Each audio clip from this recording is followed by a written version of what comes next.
Graças a paz, irmãos. Boa noite a todos.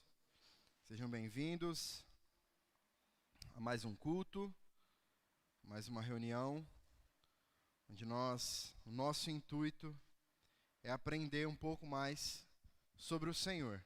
Amém? Amém. Hoje, então, nós vamos finalizar essa sequência que nós iniciamos há algumas quartas-feiras atrás, com a segunda parte da última carta para as igrejas da Ásia, né, que é a carta para a igreja de Laodiceia. Obrigado, João. Então, abra aí sua Bíblia, em Apocalipse 3, nós vamos ler.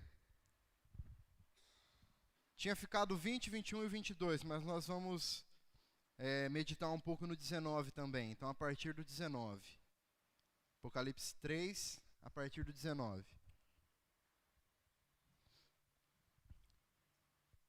Diz assim: Eu repreendo e disciplino aqueles que amo. Portanto, seja zeloso e arrependa-se. Eis que estou à porta e bato.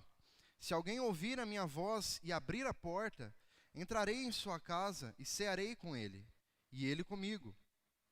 Ao vencedor, darei o direito de sentar-se comigo no meu trono, assim como também eu venci e me sentei com o meu Pai no seu trono. Quem tem ouvidos, ouça o que o Espírito diz às igrejas. Amém? Vamos só relembrar então um pouco, recapitular um pouco do que nós falamos na semana passada.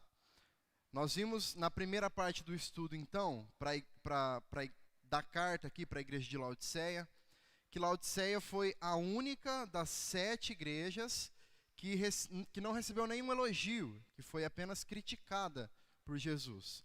E o fator central dessa postura de Jesus em relação a eles se dá pelo fato deles terem perdido, no seu coração, a função que eles tinham como igreja. Eles se deixaram levar, eles tomaram como centro de suas vidas a confiança e a segurança nos recursos terrenos que eles tinham, na capacidade que eles tinham, na inteligência que eles tinham, nos bons profissionais que eles eram.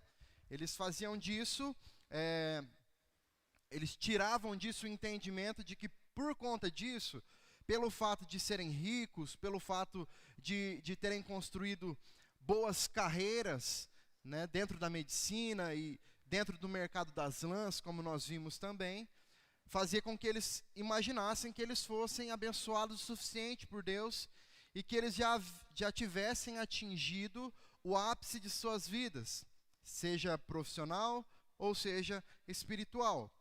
Nós também aprendemos o significado do ser morno, que nós vimos, nós vimos que essa referência que Jesus faz, ele faz pelo fato de que a cidade de Laodiceia recebia as suas águas da cidade vizinha, Hierápolis, onde tinham águas quentes. E para que a água de Hierápolis chegasse até Laodiceia, essa água passava, andava aí por volta de 10 quilômetros até chegar na cidade de Laodiceia. E por conta de percorrer esse caminho todo, essa água chegava lá não mais quente, mais morna. Sem contar que no meio do caminho também, essa água tinha contato com o calcário, com as rochas que soltavam uma substância que provocava náusea em quem tentasse beber dessa água. E quando Jesus ele compara então a igreja de Laodiceia com as águas que ela possuía, ele praticamente deixa explícito aqui a ideia de que, como as águas que eles recebiam eram inúteis, eles, como sendo igreja, também estavam sendo inúteis, na construção do reino de Deus. E por ser morno, então, Cristo queria demonstrar que eles haviam perdido, de fato, completamente a sua dependência de Deus. Que eles viviam pelos seus próprios recursos e pelas suas próprias motivações, pela sua própria inteligência.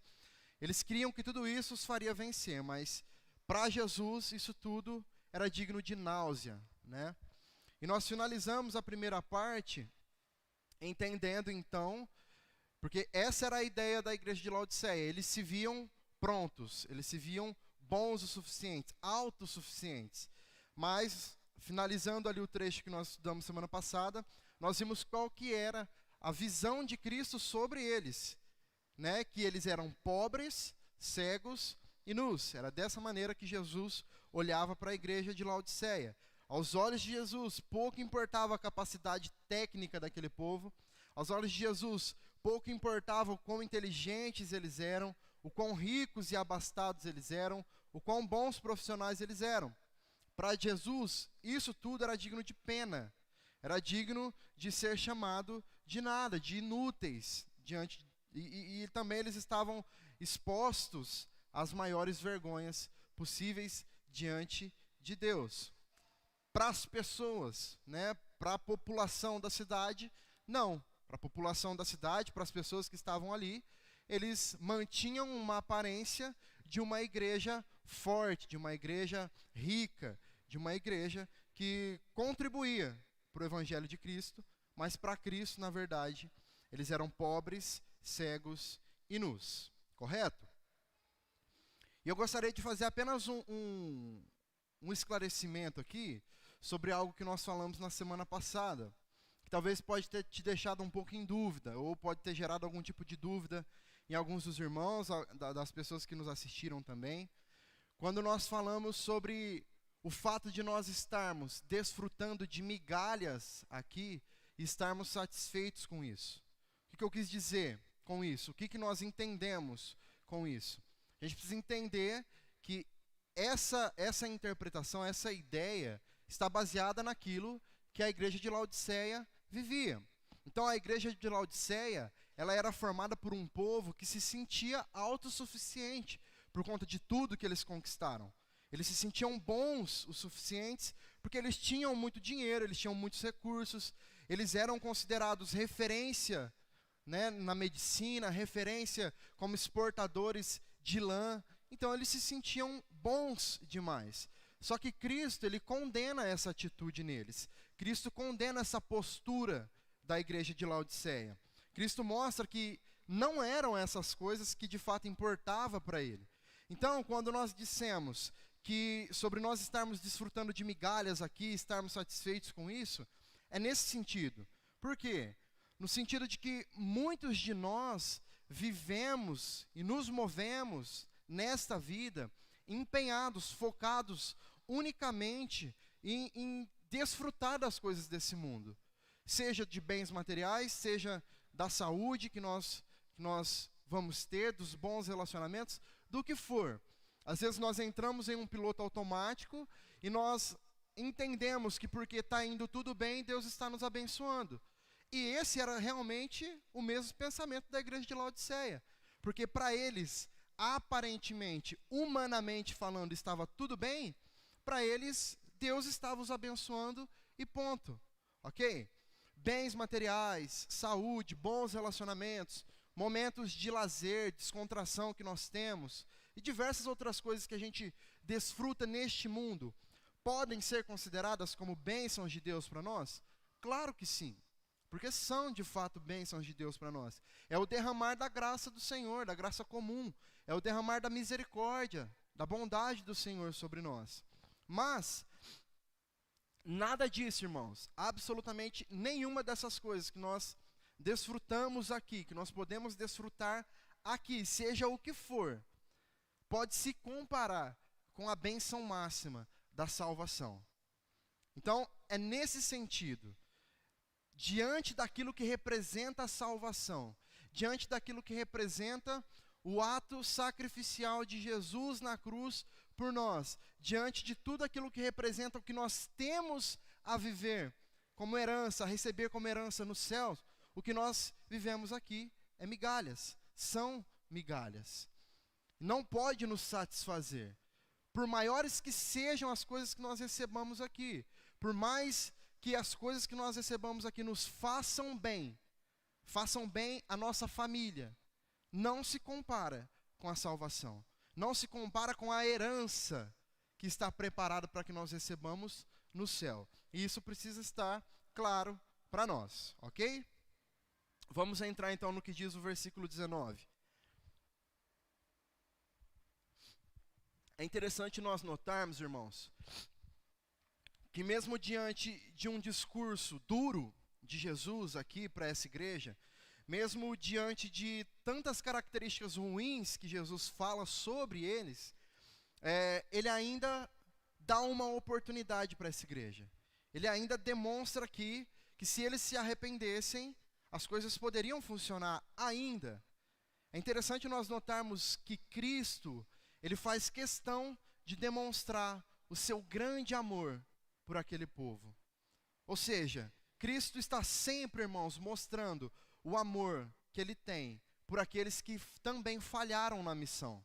A igreja de Laodiceia falhou na sua missão de ser igreja, mas Cristo estava ali, corrigindo a quem ele amava.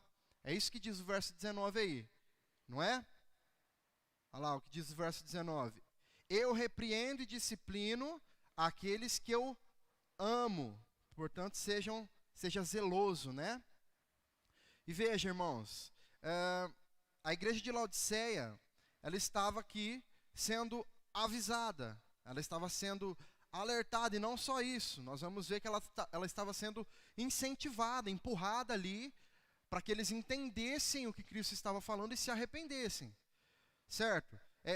E essa é uma das maiores provas de amor que nós podemos desfrutar do Senhor, porque Ele tem nos ensinado constantemente, Ele tem nos dado novas chances constantemente, mas chegará o dia em que essas chances terminarão, mas Ele está continuamente dando chance. E a diferença no amor de Deus demonstrado para aqueles que falharam, demonstrado aqui no caso para a igreja de Laodiceia, é que é um amor que se apresenta como disciplina, é um amor que se apresenta como uma chamada de atenção. Quando Jesus diz que ele está a ponto de vomitar os crentes de Laodiceia de sua boca, significa que ele ainda não tinha feito isso. Ele ainda não havia terminado aquilo que ele tinha para aquela igreja. Ele estava a ponto, ainda havia tempo deles se arrependerem. Então, não há como negar que o fato de Jesus ainda dar essa oportunidade, ainda dar esse tempo para que eles se arrependessem, seja aqui uma grande demonstração de amor, da prova do amor de Deus para com sua igreja, para com parte do seu corpo que continua errando, que continua falhando na missão de ser igreja. E eu gostaria de falar, abrir um parêntese aqui, para uma curiosidade. Nós estamos aqui para aprender o que Cristo diz às igrejas, mas nós também estamos para crescer em conhecimento do que a Bíblia tem a nos ensinar e que nós podemos aplicar não só nessas passagens, nesses versículos, mas na nossa maneira de ler a Bíblia, de enxergar a Bíblia. Nós crescemos na igreja ouvindo sobre a possível diferença entre o amor ágape e o amor filéu, correto? Nós ouvimos que amor ágape é um amor perfeito, um amor genuíno, que é o amor de Deus, digamos assim. E que o amor filéu seria um amor humano, um amor sem muita intensidade, né? Um amor que falha de certas formas. E é interessante nós notarmos aqui neste texto do Apocalipse 19, de Apocalipse 3:19, que quando Jesus ele usa aqui a palavra que ele corrige a quem ele ama, a palavra amor, originalmente aqui, não é ágape, é filéu. Estamos falando de um amor de Deus. É Jesus que está falando, é Jesus quem diz para aquele povo que ele está disciplinando aqueles que ele ama, ok? Então, essa ideia dessa distinção entre essas duas palavras, ela não é tão inerrante assim, ok? Algo que a gente possa basear a nossa crença de como enxergar o amor que Deus está falando. Vamos ler 2 textos aqui para basear isso que eu estou dizendo para vocês. 2 Timóteo 4:10, a primeira parte do versículo fala assim: porque Demas, tendo amado o presente século, me abandonou e foi para Tessalônica. Esse amado, tendo amado, usado aqui, a palavra original usada é ágape. E está falando que Demas amou mais o presente século. Porque Demas tendo amado, Demas tendo ágape, o presente século, ou seja, este mundo, me abandonou e foi para Tessalônica. E veja esse outro texto, João 5:20, a parte A do versículo, fala assim: porque o Pai ama o Filho e lhe mostra tudo o que faz. Aqui, Deus ama Cristo, ok? E a palavra ama aqui é filéu. Porque o Pai, filéu, o Filho, e lhe mostra tudo o que faz. Então, perceba que o texto lá de Timóteo, ele vai dizer que Demas amou o presente século. Demas amou o mundo, este mundo. E a palavra usada ali é a palavra ágape. E quando João vai dizer que o Pai, lá em João, vai dizer que o Pai ama o Filho, é usada a palavra filéu. Então, o que nós aprendemos com isso? Dentro da língua grega, que é a língua que o Novo Testamento foi escrito, o grego koiné, que é o grego mais antigo, o termo filéu, ele é um termo alternativo para ágape. É um sinônimo. Para nós entendermos melhor, presta atenção nessa frase, ó. A cidade de São Paulo fica muito distante de Monte Azul. Nós poderíamos dizer da seguinte forma também: a cidade de São Paulo fica muito longe de Monte Azul. Nós usamos duas frases que estão dizendo exatamente a mesma coisa, mas que foi usado um sinônimo apenas para diferenciar uma da outra. Primeiro nós dissemos que São Paulo fica distante de Monte Azul, e depois nós dissemos que São Paulo fica longe de Monte Azul. Então perceba que não há diferença na interpretação e na aplicação das duas frases. As duas frases comunicam exatamente a mesma ideia ao leitor. Comunica exatamente a mesma coisa. E o mesmo acontece para as palavras ágape e filéu na Bíblia. Os primeiros leitores do texto bíblico, os leitores do grego bíblico, eles olhavam para a interpretação do texto que trazia a palavra filéu da mesma maneira como eles olhavam para a interpretação do texto que trouxesse a palavra ágape. Por quê? Porque elas eram sinônimos, elas eram a mesma palavra. Diferentemente, por exemplo, da palavra eros. Essa palavra eros, no grego, também significa amor. Só que o significado da palavra eros, ela já traz um entendimento de um amor entre homem e mulher, de um amor, de um romantismo, de uma paixão, até mesmo em alguns momentos, traz um tom sensual, um tom sexual também.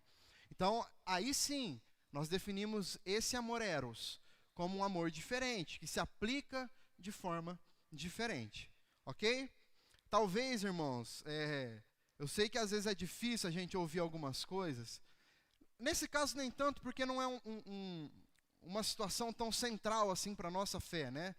É mais pela questão do costume, da gente sempre ouvir a mesma coisa, sempre ver pregações baseadas na mesma coisa, e a gente tomar isso como verdades absolutas e que não podem ser mudadas, alteradas de nenhuma forma, né? E é muito comum isso, porque nós crescemos ouvindo algumas coisas, nós nos acostumamos a ouvir algumas coisas vindas de homens de Deus, de pessoas de Deus, ungidas de Deus, né? Mas homens são homens, continuam sendo homens, estão sujeitos a falhas, alguns erros, algumas interpretações que não condizem com a verdade. Quando eu tomei a decisão de começar a estudar de verdade teologia, de começar a estudar a Bíblia de maneira aprofundada, eu briguei demais comigo mesmo, por ver que algumas coisas que eu interpretava de uma forma, precisavam ser revistas, ok? Então, às vezes a gente cria, nesse caso, por exemplo, é uma situação simples, que, como eu disse, não muda a nossa fé, né? Não é central para a nossa fé, mas é um exemplo de algo que talvez baseia a nossa ideia sobre um aspecto daquilo que nós aprendemos na Bíblia, que é o amor. E às vezes a gente pega essa interpretação, espiritualiza ela, né, as palavras, dá a essas palavras uma entonação mais espiritual, mais, né, que traz um sentimento melhor para nós interpretarmos, e fazemos disso uma verdade absoluta. Quando, na verdade, quando você vai interpretar o texto original ali, são duas palavras idênticas, que não tem diferença entre elas, ok? O ponto central aqui do versículo, entretanto, né, a despeito disso, é que ele vai nos ensinar que, no contexto aqui que ele está inserido, é o fato de nós olharmos para o grande amor de Deus para com a sua igreja.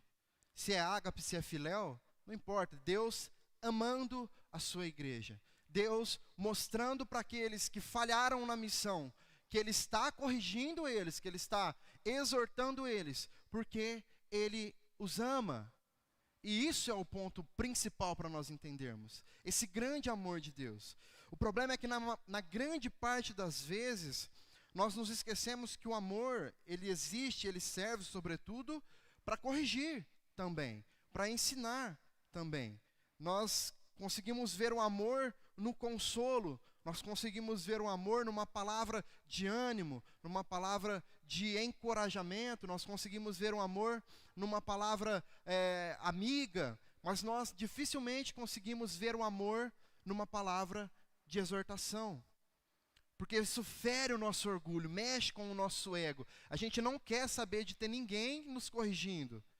Só que, irmãos, é muito melhor ser corrigido por uma palavra e uma intenção amorosa, como é a de Cristo, por mais que doa, por mais que vá contra tudo aquilo que a gente acha que é, do que nós tomarmos conta e nos apropriarmos de algumas coisas, morrermos com essas coisas e depois nos arrependermos eternamente. Depois sofremos as dores dessas escolhas, dessas não aceitações pelas exortações de Cristo, e sofrermos no tempo de perdição eterna.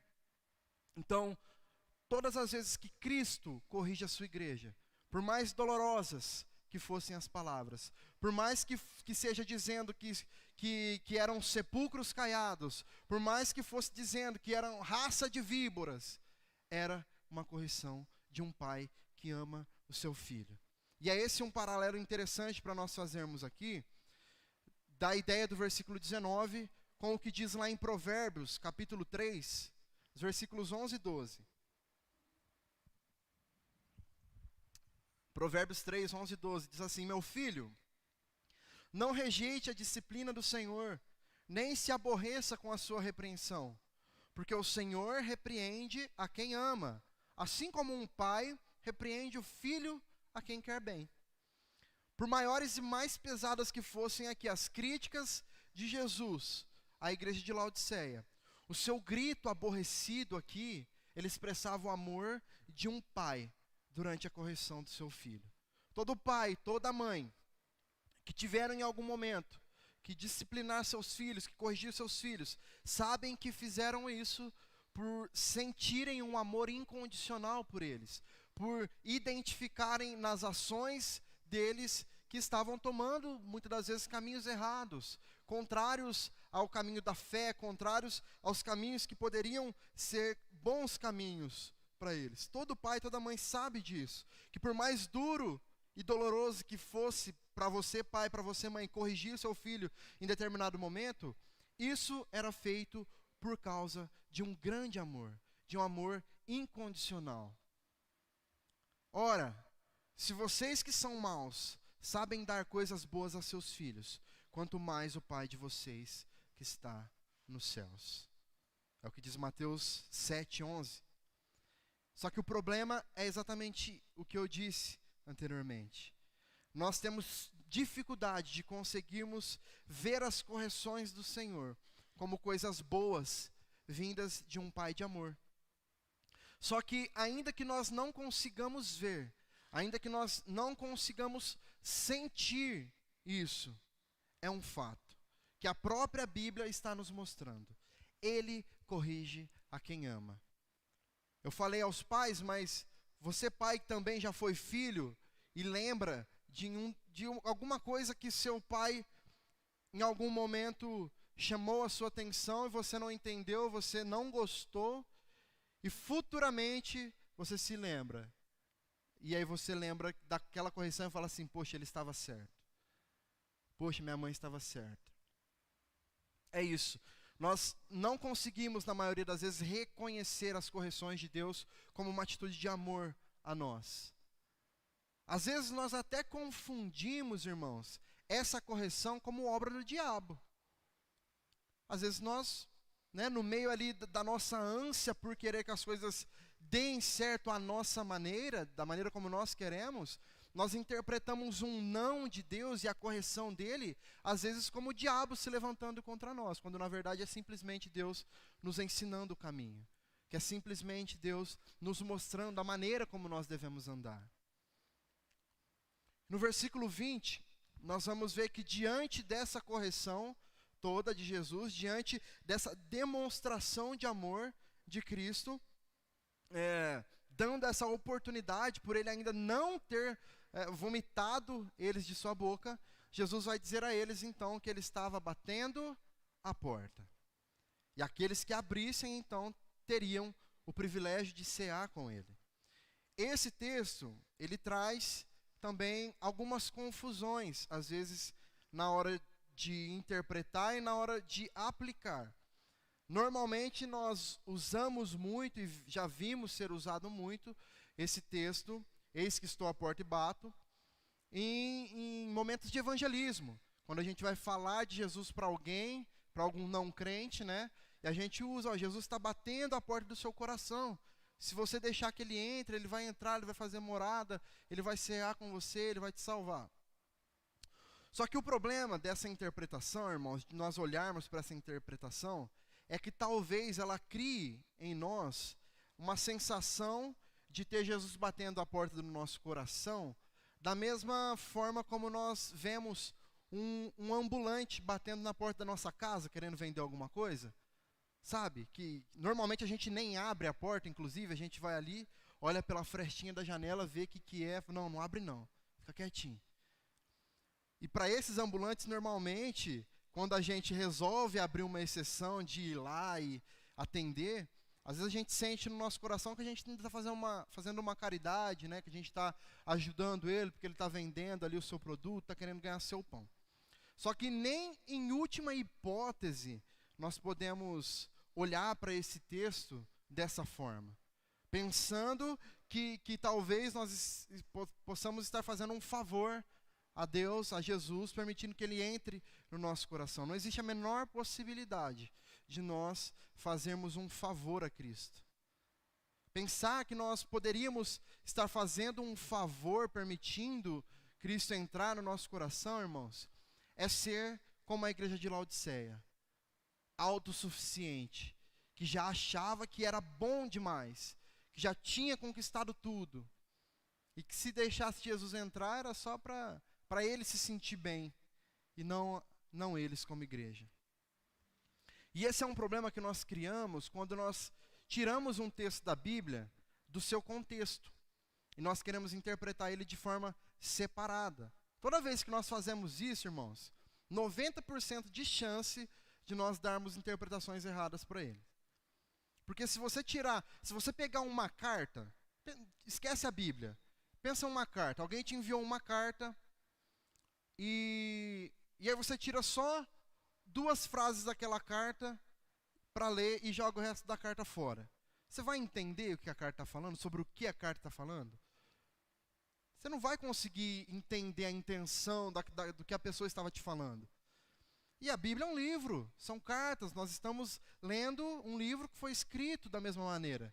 E ele não pode ser interpretado em um versículo.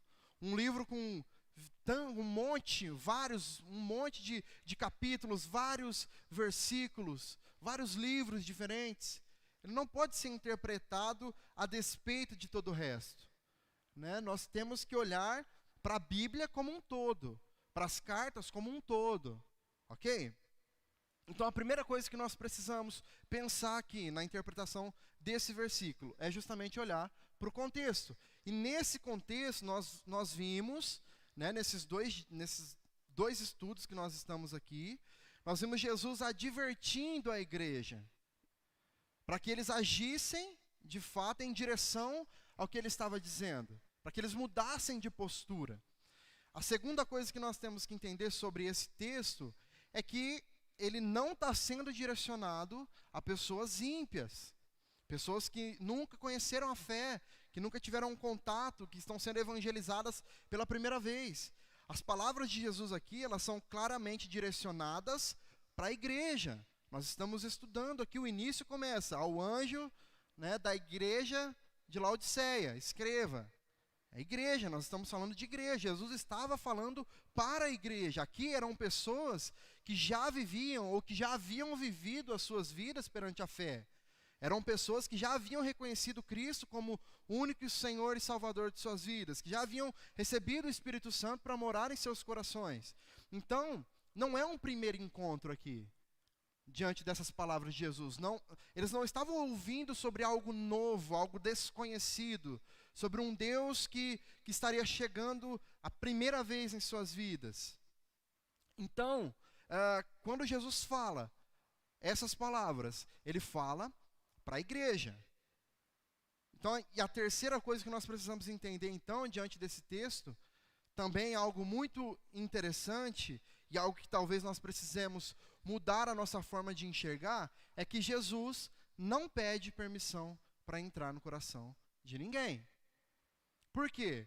Porque não somos nós que escolhemos a Ele.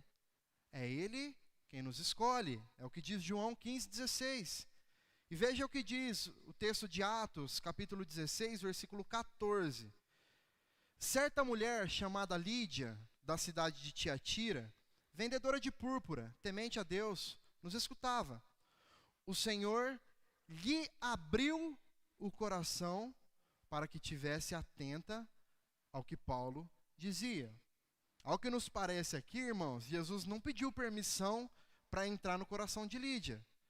O texto é claro e ele diz que o Senhor abriu o coração de Lídia para que ela estivesse atenta ao que Paulo dizia. Da mesma maneira como o Senhor endureceu o coração de Faraó, para que ele não arredasse o pé, para que ele continuasse a mandar ali, a prender o povo de Deus. Deus foi quem endureceu o coração. Deus foi quem abriu o coração de Lídia, aqui nesse momento. E é muito interessante isso, de nós pensarmos, porque essa palavra abriu, usada aqui no seu original, ela é usada em muitas situações ali também, para fazer uma referência de um abrir no sentido literal, né? Como a ação de um médico, quando vai fazer a cirurgia em uma pessoa e abre o seu peito para fazer uma operação no seu coração, é o mesmo termo que é usado. E de acordo com o que nós lemos, que está escrito lá em Ezequiel, capítulo 36, verso 26, o ato da regeneração que nós experimentamos, que nós vivemos, que acontece no homem quando ele é achado por Cristo, escolhido por Cristo, é justamente um ato que abre, é um ato que substitui um coração de pedra e que coloca em seu lugar um coração de carne, capaz de sentir. É nesse momento que nós somos capacitados a entender, a enxergar o quão pecadores nós somos. É à medida que Cristo, através do seu Espírito, age em nós, nos regenerando, ou seja, substituindo aquele coração incapaz de perceber o seu pecado e colocando um coração capaz de se arrepender. É nesse momento que nós somos chamados por Cristo, regenerados por Ele. Existe um certo nível de permissão que aquela igreja deveria dar para que Jesus entrasse pela porta que ele estava batendo? Existe. Eles precisam, de certo modo, de certa forma, dar a permissão para a entrada de Cristo. Aqui cabe nós colocarmos na conta do mistério de Deus. Nem tudo nós vamos ser capazes de entender. E a soberania de Deus, a maneira como Deus age, sendo soberano sobre todas as coisas, se relacionando com a maneira como nós fazemos algo, como nós tomamos algumas decisões, é algo que se cruza de maneira miraculosa, de maneira única, que somente Deus é quem sabe, só porque é Ele quem faz. Ok? Então existe uma permissão que aquela igreja deveria dar para que Cristo entrasse. Só que essa permissão, ela tinha um nome muito claro e muito bem definido aqui. Essa permissão, ela se chamava arrependimento. Essa era a permissão. Quando nós falamos de arrependimento dentro de um contexto cristão, dentro de uma igreja, isso nos remete a uma limpeza, a uma faxina mesmo dentro de nós. Nós nos arrependemos, então nós deixamos aquilo que é mal, nós deixamos o pecado, aquilo que mancha a imagem de Cristo e passamos a viver as nossas vidas de outra forma. E eu gostaria de fazer um paralelo aqui, uma analogia muito clara para a gente entender melhor. Qual que é a primeira coisa que uma mulher faz na sua casa quando ela sabe que vai receber uma visita? Arruma a casa, faz uma faxina, faz uma limpeza, né? Por quê? Porque ela não quer passar uma imagem ruim para os seus convidados. Ela não quer receber as pessoas que estão para ir visitá-la em um ambiente sujo, em um ambiente desorganizado, mal cheiroso. Ela não quer, ela quer passar uma boa impressão, ela quer receber as pessoas em um lugar bonito, bem arejado, onde as pessoas olhem e se sintam bem ali. E Jesus, irmãos, Jesus ele é um visitante bem exigente. Jesus não aceita estar em qualquer lugar. Jesus não aceita estar no meio de uma casa restaurada, mas que por dentro está completamente abandonada. Ele não aceita estar nesse ambiente de sujeira. E essa é a diferença entre o crente e o descrente. É por isso que essa palavra é para crente. Porque o descrente, ele está em constante sujeira. E Jesus resgata esse. Jesus se apresenta a ele como sendo a limpeza para essas vidas. Só que no decorrer da caminhada, é aí que entra a nossa responsabilidade, tá? No decorrer da nossa vida ali, da nossa caminhada, nós começamos a sujar a casa. Nós começamos a cuidar mal das coisas que Deus já restaurou, das coisas que Deus colocou novas dentro da casa. Quando nós nos encontramos com Jesus pela primeira vez, nós estamos quebrados, sujos, maltrapilhos. Ele vem, restaura quem nós somos, até mesmo a nossa aparência física é transformada, irmãos. É possível ver uma mudança clara quando uma pessoa está no mundo e vem para a igreja, e vem para Cristo, melhor dizendo.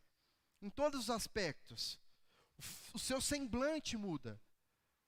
E por dentro, ainda mais. Mas no decorrer dos dias, tudo aquilo que estava novo, nós não temos cuidado, pelo fato de nós não termos cuidado e não zelarmos da maneira correta, tudo isso vai se desgastando, tudo isso vai se sujando, tudo isso vai quebrando. E Cristo não aceita estar em um ambiente como esse, de pessoas regeneradas, de pessoas que já receberam o toque dele. Não, ele não aceita. Por isso que ele é um visitante exigente.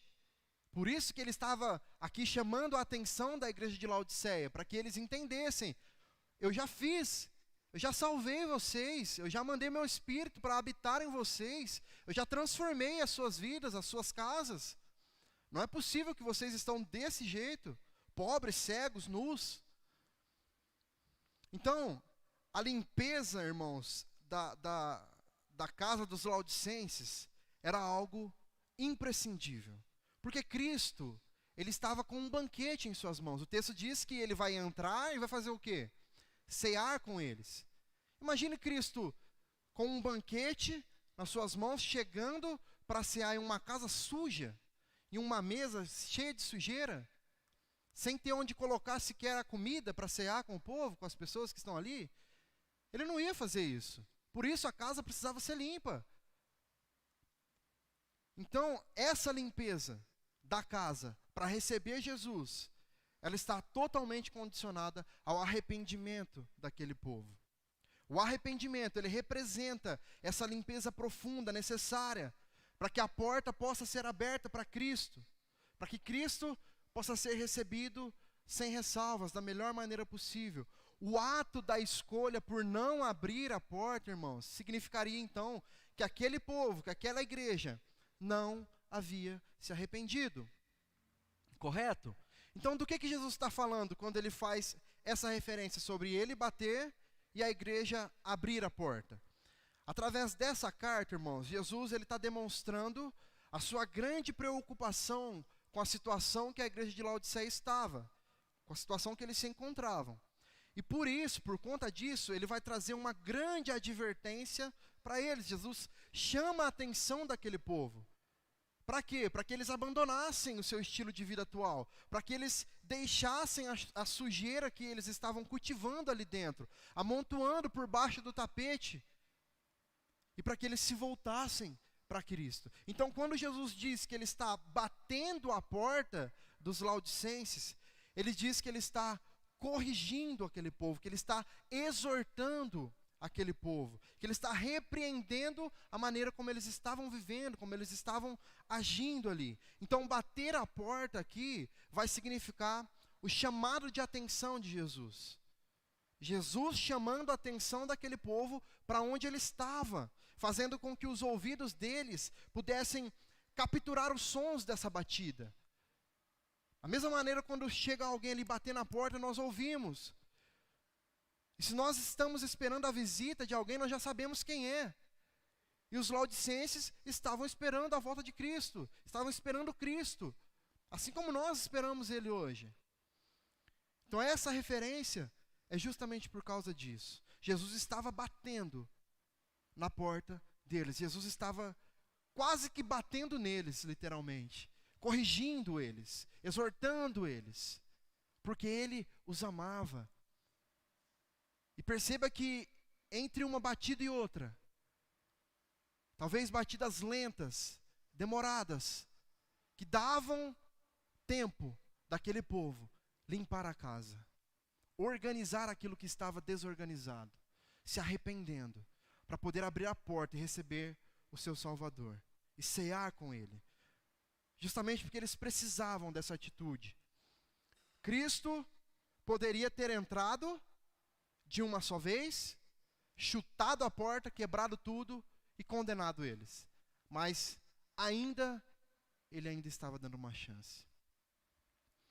Então, irmãos, quando nós pensamos aqui nessa atitude que eles precisavam tomar, essa atitude que era justamente o abrir a porta.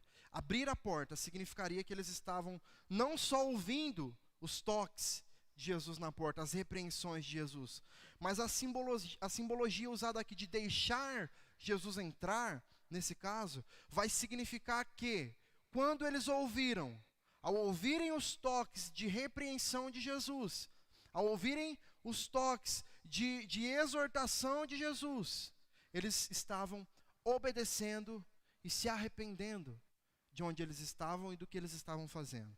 Abrir a porta, então, aqui significaria que eles estavam obedecendo a Deus, se arrependendo diante de todas as repreensões que foram feitas a eles. Bater a porta, quando Jesus está batendo a porta da igreja, Ele está educando essa igreja, Ele está exortando essa igreja. E nós respondemos, abrindo essa porta, de que maneira? Obedecendo a essas repreensões, aprendendo com essas repreensões e nos arrependendo do que nós estamos fazendo, sendo diferentes. Isso é o abrir a porta. Jesus bate corrigindo e nós abrimos nos arrependendo e mudando. Dessa maneira que Jesus vem ao nosso encontro, se assenta conosco e ceia conosco. E aí no versículo 21, irmãos, algo muito interessante que nós podemos destacar aqui sobre as palavras de Jesus, é que elas ainda não representavam uma condenação final. Apesar desse discurso duro, apesar das repreensões que ele faz àquele povo, aquilo ainda não era o fim. O versículo 21 está aí para deixar claro isso. Quando Jesus fala da recompensa que eles poderiam receber caso vencessem, caso se arrependessem, Jesus cita aqui talvez a maior das recompensas de todas as 7 cartas. Talvez. Nós podemos nos lembrar que na carta para a igreja de Tiatira, Cristo ele já havia dito que aos vencedores daria o direito de governar com ele sobre os povos. Mas na carta para a igreja de Laodiceia, ele vai além. Ele diz que assim como ele teve o privilégio de assentar-se no trono do Pai após ter vencido, os crentes de Laodiceia que vencessem, que se arrependessem, também teriam o privilégio de se assentar com ele em seu trono. E veja, irmãos, dentro do judaísmo, era ensinado que no céu, ninguém estaria assentado sem ser Deus. Somente Deus estaria sentado no seu trono, e todos aqueles que ali estivessem estariam de pé em torno do seu trono. Então, imaginar que, além de também estar sentados, eles estariam assentados no trono junto com o Pai, era algo surreal diante das tradições, diante daquilo que eles estavam acostumados a ouvir. Isso ultrapassava completamente todos os limites. Poderia até ser chamado de heresia por alguns, com certeza. Por quê? Porque o trono de Deus, irmãos, ele representa o grande centro de todo o Apocalipse. É exatamente dali que tudo acontece, nos céus, na terra, no mundo antigo, no novo mundo. O trono de Deus é o grande centro de onde emana todas as coisas que estariam acontecendo. Nós vamos ver isso no próximo capítulo, no capítulo 4 depois. Nós vamos conseguir entender um pouco. Então, é justamente sobre esse trono que Cristo preparou um lugar para a igreja de Laodiceia, para aqueles que se arrependessem dos seus maus caminhos, para aqueles que abrissem a porta de suas casas limpas e ceassem com Ele. Perceba que interessante, irmãos, que depois de oferecer uma comunhão individual, que é essa comunhão de Cristo entrando na casa dos laodicenses, algo íntimo, algo somente entre Cristo e eles. Agora Cristo, ele oferece uma exposição dessa comunhão, em um lugar onde todos irão ver, inclusive aqueles que desacreditavam da possibilidade de ter alguém assentado sobre um trono junto com Deus nos céus. Algo escandaloso, algo incrível, algo difícil de se acreditar. Algo que passaria da individualidade, da intimidade, para algo que seria exposto para todos e desfrutado com todos. Isso nos leva à nossa aplicação. Porque quando nós chegamos diante desse texto, nós estamos sendo expostos à graça salvadora de Cristo. A repreensão, a correção que é exercida por Cristo sobre nós, sobre a sua igreja, ela representa, irmãos, uma das maiores bênçãos que nós temos o privilégio de desfrutar enquanto estamos neste mundo. Precisamos aprender a olhar para as repreensões de Cristo como privilégio, como graça. Porque isso significa que Ele ainda está nos dando uma nova chance. Quando Ele parar, irmãos, aí acabou. Aí é porque as chances acabaram. As repreensões de Cristo, os ensinamentos de Cristo, a persistência do Espírito Santo ao nos alertar sobre os nossos pecados, porque é isso que Ele faz quando nós pecamos, mostra o imenso amor de Deus por nós. Nós precisamos aprender a enxergar graça na dor, graça no sofrimento. O apóstolo Paulo diz que nós somos privilegiados de sermos perseguidos, de sermos atacados por Cristo, tendo a graça, o privilégio não só de desfrutar, mas de sofrer por Cristo. Sofrer por Cristo talvez seja alguns ensinamentos que Ele vai nos dar. E nós precisamos reconhecer isso como graça, como privilégio. Eu sei que é difícil, irmãos. Eu não vou ser hipócrita ao ponto de chegar aqui, bater no peito e falar, eu sofro por Cristo, e para mim está tudo bem. É mentira. Ninguém sofre e está tudo bem. Nós sofremos, e dói, choramos, nos iramos, nos revoltamos, pecamos. E o Espírito Santo está ali nos lembrando dia após dia, nos repreendendo por termos a postura que temos, mostrando a nós qual o caminho que nós devemos andar, mostrando a nós aonde está a luz de Cristo que nos salvou, mostrando a nós que a nossa casa precisa ser limpa, precisa ser organizada, porque Cristo não aceita ser recebido em qualquer lugar, por aqueles que Ele já salvou, por aqueles que já experimentaram o benefício da salvação, o benefício do sacrifício de Cristo. Ele não aceita ser recebido por estes que já entenderam o sacrifício, que já entenderam a mensagem da redenção de qualquer forma. Essa conversa de que Deus nos ama do jeito que a gente é e pronto, é mentira, irmãos. É mentira.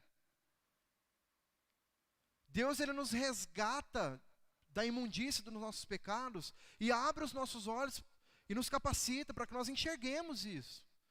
E a partir de então, nós que queremos tanto ter livre-arbítrio para escolher, nós continuamos escolhendo o mal. Nós escolhemos o mal. E isso nos faz pior do que aqueles que ainda não tiveram um encontro com Cristo, porque nós já conhecemos. E é por isso que Ele não aceita ser recebido em uma casa que já foi restaurada, mas que por dentro está suja.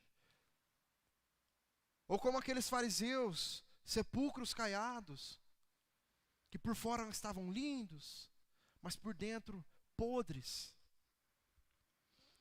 Entenda que sem essas correções, irmãos, sem essas exortações e os direcionamentos de Jesus, do Espírito Santo para as nossas vidas, nós viveríamos como um barco sem bússola, ou como um viajante de primeira viagem sem um GPS. Eu sou um desses. Se eu estiver aqui em Bebedouro, em algum lugar de Bebedouro, eu tenho que pôr GPS, porque eu não sei andar em tudo quanto é lugar. Eu adoro dirigir, mas sem o GPS eu sou quase ninguém. Nós sem Cristo somos isso. Nós sem Cristo somos isso.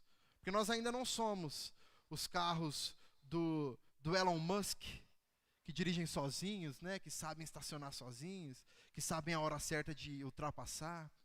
Nós precisamos de alguém conduzindo as nossas vidas. E esse alguém é Cristo. É o Espírito Santo de Deus que está em nós, que habita em nós. Sem isso, nós estamos fadados à ruína. Sem Cristo, nós estamos condenados ao fracasso. Nós estamos trilhando caminhos escuros e estamos na beira de um precipício, de um abismo. E com certeza nós iremos cair. Sem Cristo, nós iremos cair. Diante de todo esse contexto aqui envolvendo a igreja de Laodiceia, é importante nós entendermos, irmãos, o fato de que Deus está disposto a cuidar dos seus. Deus é quem havia instituído aquela igreja. Deus é quem havia escolhido aquele povo. Deus é quem havia salvo aquelas pessoas. Assim como todas as outras igrejas que nós estudamos, assim como nós, igreja, Ministério Cristão da Restauração, a igreja evangélica brasileira, mundial, enfim. Deus foi quem escolheu a sua igreja, o seu povo. E é Ele quem estabeleceu sobre nós o privilégio de sermos chamados igreja de Cristo, corpo de Cristo. Você tem noção do que é ser chamado corpo de Cristo, irmãos?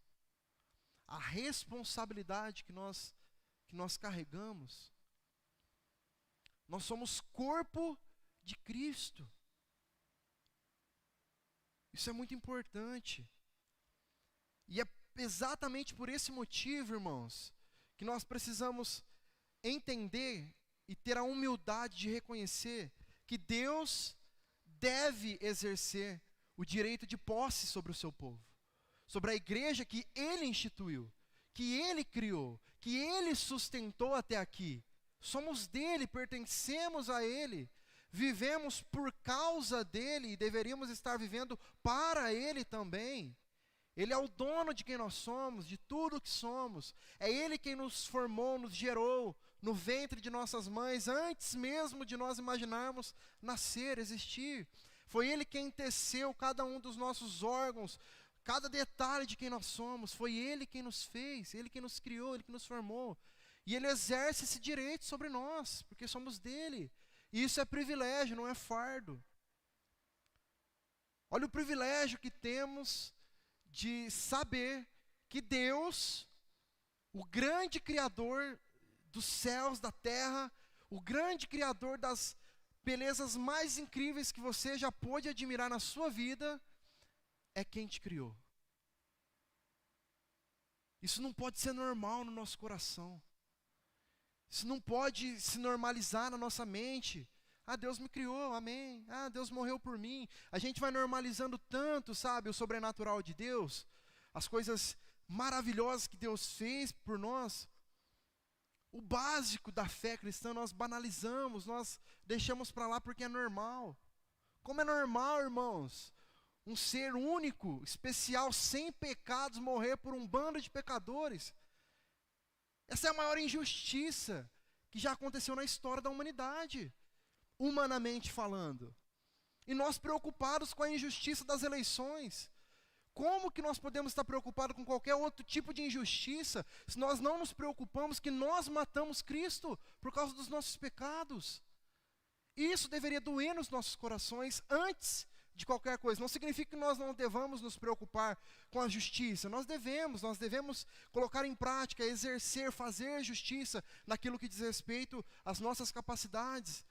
Mas a maior injustiça fomos nós que cometemos com o nosso Criador, por causa do nosso pecado, por causa das nossas escolhas erradas. E nós continuamos fazendo isso dia após dia. Nós continuamos sujando a casa que Ele já limpou, que Ele já restaurou, que Ele já fez nova. Perceba, irmãos, que parte de nós a mudança. Parte de nós sermos diferentes. Parte de nós sermos aquilo que nós esperamos que os outros sejam. Parte de nós, parte da maneira como nós temos cuidado da nossa casa. Irmãos, ser igreja de Cristo demanda esforço. Não é só aceitei Jesus, batizei, vou todo domingo na igreja, vou de quarta-feira lá, ouvir os estudos, vou na reunião de oração. Isso não é esforço. Isso não é o esforço que a igreja de Cristo está fazendo. Isso deveria ser só o refrigério. É o que eu sempre falo, eu sempre bato na tecla de que vir à igreja é o refrigério do crente.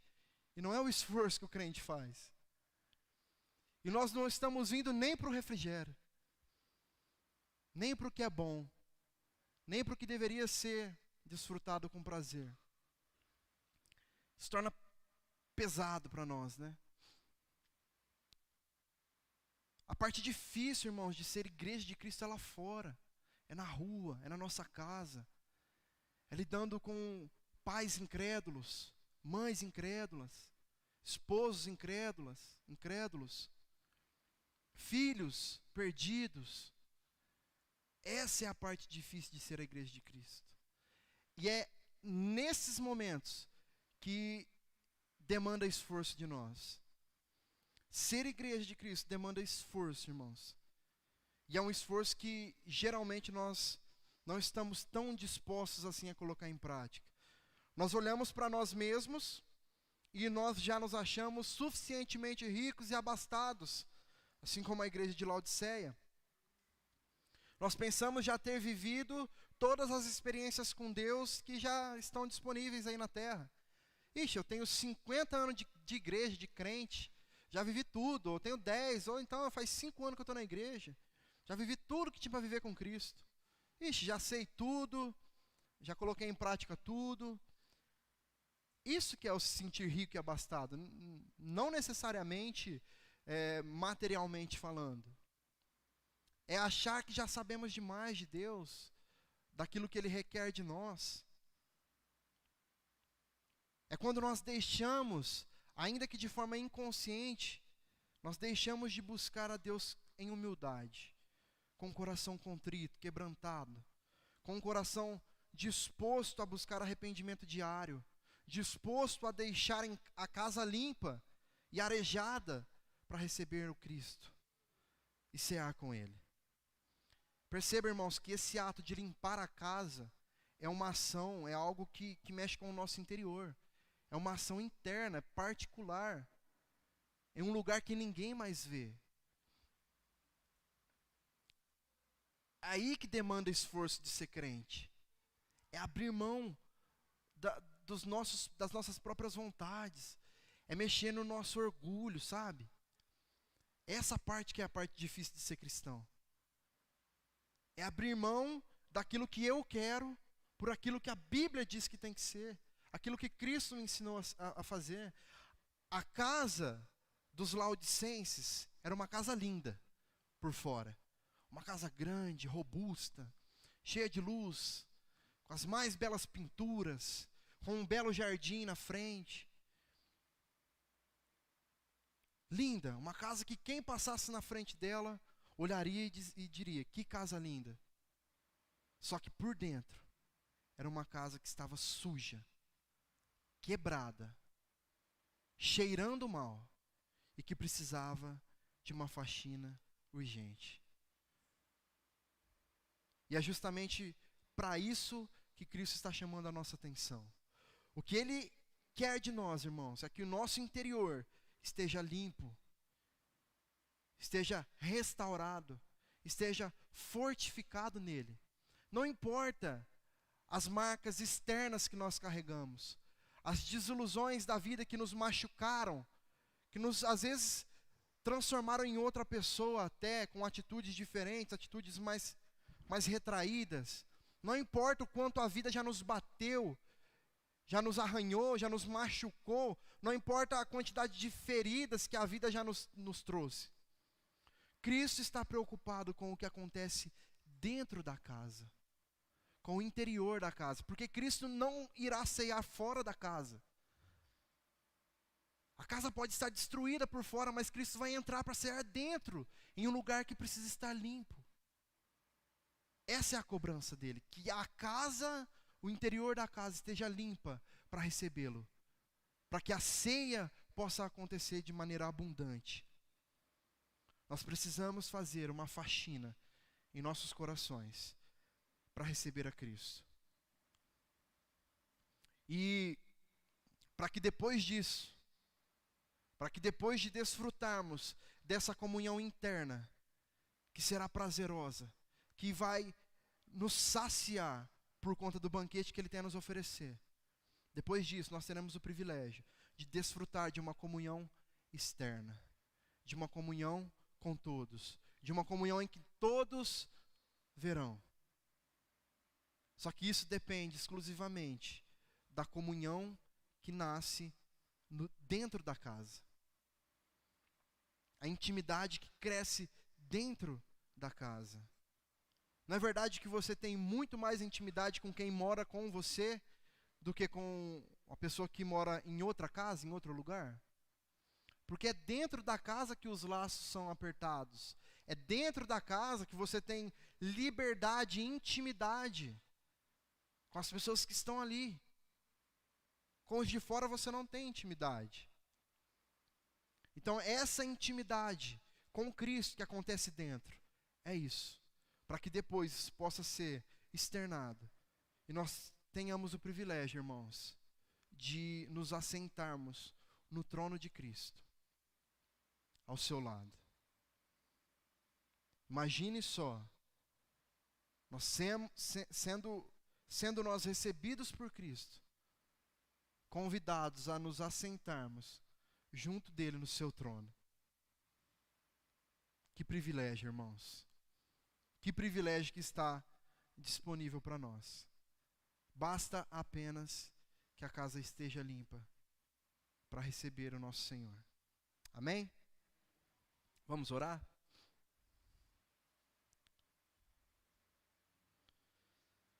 Senhor, obrigado, Pai, por este dia que o Senhor nos concede com vida e saúde. Obrigado pela Tua graça, Deus, pela Tua boa mão que tem nos sustentado dia após dia, Pai.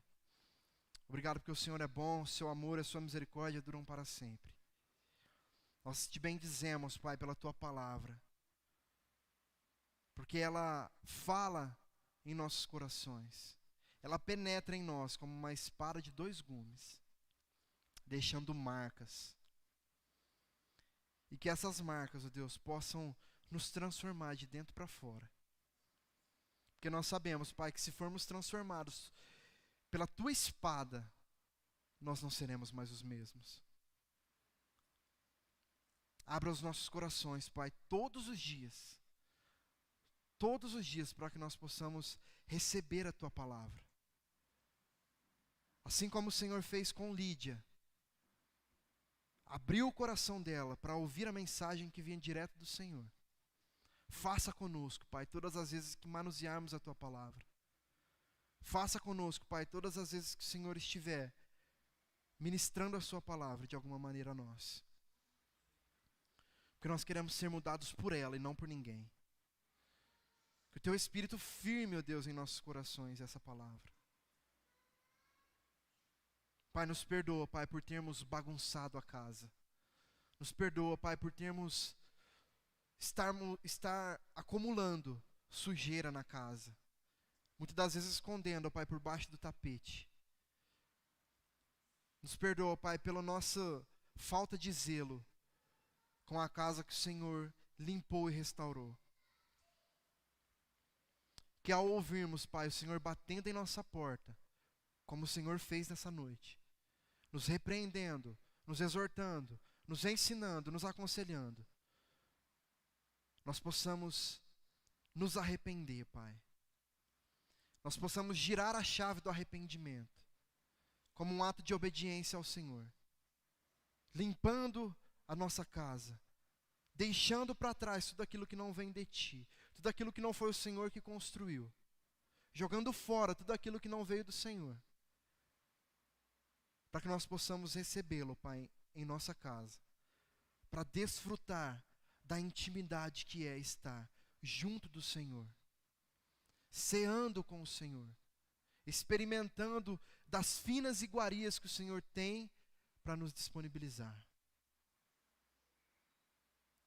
Que em nome de Jesus, Pai, nós não venhamos nos deixar levar pela nossa autossuficiência, de pensar que já temos muito, que já conquistamos demais, por pensar que já tivemos todos os tipos de experiências espirituais possíveis e, portanto, não precisamos de mais nada, não precisamos aprender mais nada, mudar mais nada em nós, espiritualmente falando.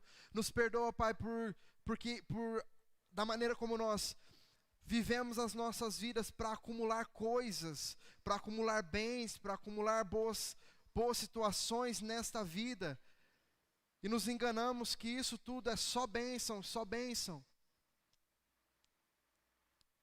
Só que essas coisas são as coisas que estão nos levando a viver uma vida de autossuficiência, uma vida de não dependência do Senhor. Nós não queremos, Pai, cair no mesmo erro que a igreja de Laodiceia, de pensar que nós não precisamos mais depender de Ti. Que todas as vezes, Pai, que nos esquecermos que somos dependentes de Ti, que o Senhor nos lembre disso. Ainda que doa, ainda que seja de maneiras difíceis de nós entendermos, nós clamamos, Pai, que o Senhor nos lembre. Que o Senhor nos lembre que somos totalmente dependentes de Ti. E que sem Ti não somos nada. Obrigado, Pai, pelo privilégio que tivemos de estudar a Tua palavra, de estudar aquilo que o Senhor disse à Tua igreja, às suas igrejas, desde tanto tempo. E obrigado, Pai, por isso se aplicar tão bem às nossas vidas ainda hoje. Isso demonstra o quanto a Tua palavra é verdadeira. E além disso, demonstra o quanto nós ainda precisamos colocar em prática. Lidar com os problemas dessas igrejas faz com que nós nos lembremos dos nossos problemas. E isso demonstra o quanto nós ainda não somos quem deveríamos ser diante do Senhor. Obrigado, Pai, por nos lembrar disso.